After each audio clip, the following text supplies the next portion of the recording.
Hey friends, it's Tuesday night, and although we skipped last week, we're back on track now with our Tuesday night lessons. This week we are learning a standard that was copyrighted in 1934 but goes back much further than that. This is a little blues number, an 8-bar called Trouble in Mind.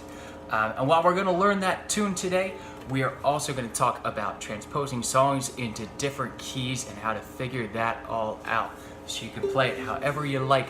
I'm just going to play a little verse of this, not the entire song as it's a repetitive form. It's a slow blues, goes a little something like this.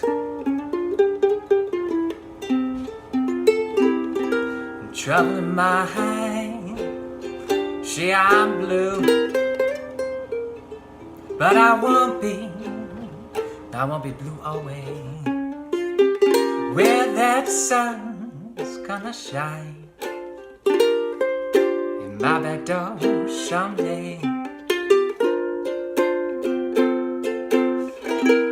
That's the entire form. It's only 8 bars. It's a modified 8-bar blues, so it's a common progression that if you learn this, you'll know about 15 other songs. If you haven't had a chance already, please hop over to my website. You can go get the chord chart with even the lyrics on here. I've modified things a little bit so that we get everything on one page finally.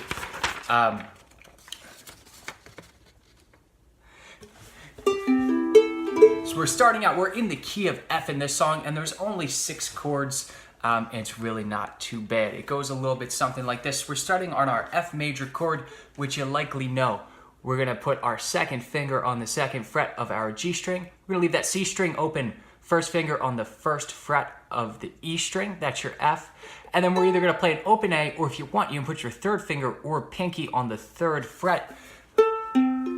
That's my preferred voicing for it, but you can use the regular one if you'd like. So we're gonna play that for 4 beats, 4 strums, and from there we're going to go to our C7th chord, which is everything open, except your 1st finger right on the 1st fret of your A string here. All right, and then we're gonna go immediately back to our F chord. It's gonna look something like this. So 4 strums, yes I'm blue, back to F, but I won't be. And we're only gonna hit it twice here, and you're gonna keep that F shape. What you're gonna do is take your 3rd finger, and you're gonna put in the 3rd fret of your C string, and that is your F7th chord right here for the 2nd half of that bar. So 2 beats on that one. So it's F for 4, down to C7, back to F for 2 beats, and then put that 3rd finger down. When we get to that F7th chord, we're gonna be going to our 4 chord, which is a B flat. Now this is the toughest chord in the whole song, but you're gonna have it. You're gonna take your 1st finger and you're gonna bar it over those first 2 strings, your G, your A and E strings here. Your 2nd finger is gonna go on the 2nd fret of your C string, and your 3rd finger is gonna go on the 3rd fret of your G string. This one might take you a little bit to get, but once you have it, this is one of those movable 7th chord shapes that we've talked about before, and we can move it right on up the neck, and we have 12 different chords when you get this one shape. So it's a bar across the first 2. You see I'm holding down those 2 strings, 2nd finger, 3rd finger. All right, a little B flat, and then we're gonna go right back to our F chord. All right, so here are the first 4 bars. We're halfway there, friends, halfway. So it's 4 beats on F, down to C7. Then we're going to F, put down your 3rd finger for F7, and we're gonna be on B flat. All right, and we go right back to our F. Now you note these last few bars all have slashes through them, which means that we have a half bar of each thing, of each chord here, so we're going to be playing 2 beats, or 2 strums on each chord. So we're doing a common progression here, which is called a 1-6-2-5. So we're using the 1st scale degree. We're in the key of F, right? So number 1 is F. Easy to figure out. Then we're gonna count up from there to get our 6th chord. So it would be F, G, A, B flat, C, D is our 6th. Then we're gonna go down to a D minor or D minor 7th chord. I'm gonna show you 2 ways to play this. So you're already at your F chord right here. To make it a D minor, all you're gonna do is take your 3rd finger and put it on the 2nd fret of your C string. You can also have your pinky down on the C up here, and that makes our D minor 7th, It's not absolutely necessary, but you can play it there. All right, so we're gonna play 2 beats on F, 2 on D minor or D minor 7th, and then we're gonna go to G minor 7th. Now this chord is exactly the same as your B flat major chord, except we're just not gonna play the 3rd finger here. We're just gonna have an open G string, so you'll have that bar chord, that bar across the first 2 strings, the 2nd finger on the 2nd fret, and then your G string open. It sounds like this. All right, and then we're just gonna go to our C7th chord, which we've already played. Just put that 1st finger on the 1st fret, and you're good to go. So here's this little turnaround, our 1, 6, 2, 5. So you go F, put down the 3rd finger for D minor 7th, and then it's your G minor 7th, C7th. Play that for you one more time. So it's F, you're just putting down your 3rd finger for D minor 7th, G minor 7th to C7th. And then we're going right back to our F chord here. Now this turnaround here is a little different than what we usually do. We're doing 1, 4, 1, 5. So we are going, these are all chords that we've already worked on. So we're going from F to B flat, back to F, and then to C7th. These quick chord changes might give you a little bit of trouble when you're first starting out, but the more you practice them and the more your fingers get used to playing these shapes at slow speeds, the easier it's going to be to get these going in quick succession. So I'm gonna play the whole form for you and call out all of the chords, and then we're gonna talk about playing this in a couple different keys, all right? So from the top, it goes like this. We're starting on our F chord with 4 strums. Then down to C7th, just your 1st finger. We're going to F. Put down your 3rd finger for F7th, and now to B flat.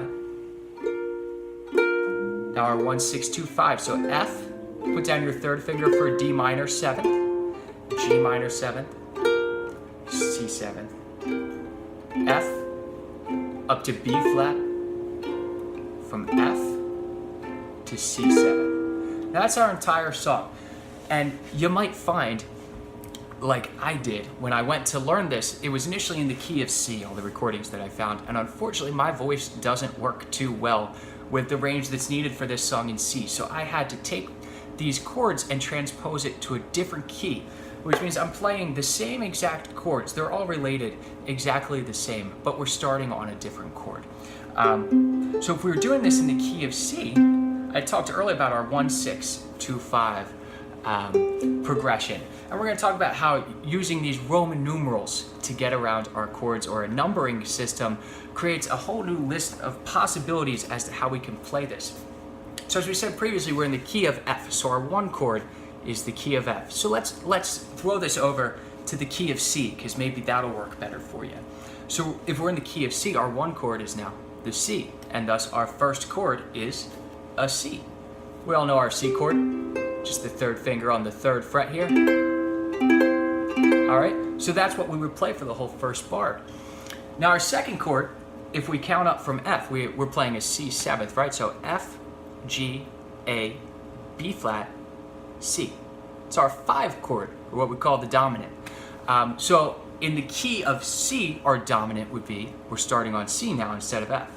C, D, E, F, G. And all of our chord values remain the same. So we know that this is a 7th chord, a dominant 7th chord. So we're going to play a G7th chord on the 2nd bar. So it's C for 4 beats, then G7th,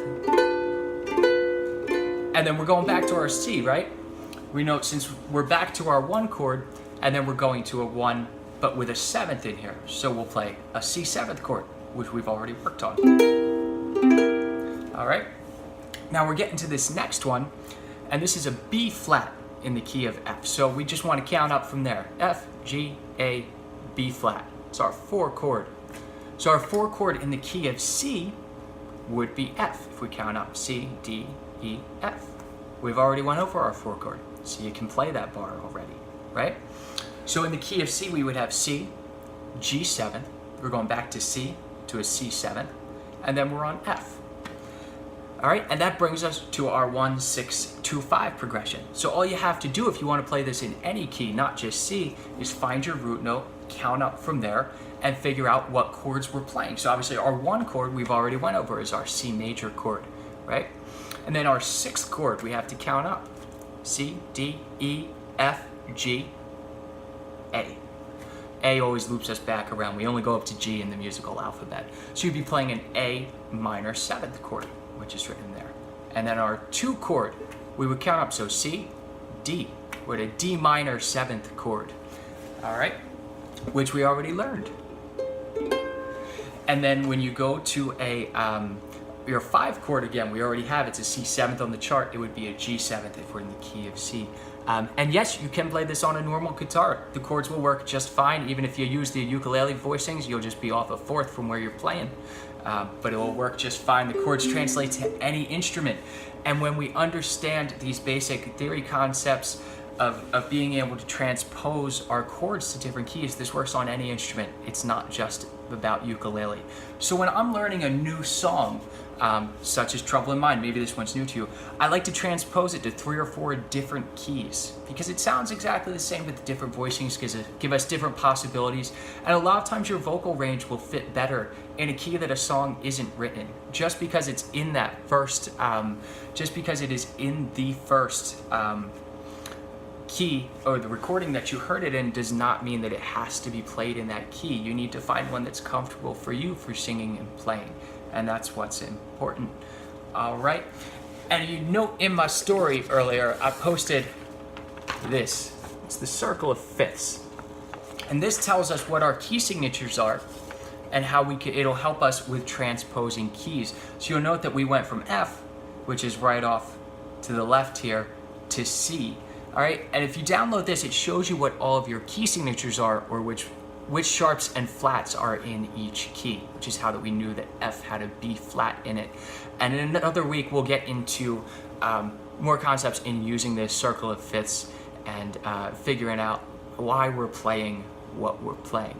But for this week, what I want you to do is go get that chord chart for Trouble in Mind, give it a shot. If you put up a video, please tag me in it. I'd love to hear it, and I'll give you even extra props if you happen to transpose it to another key and play it.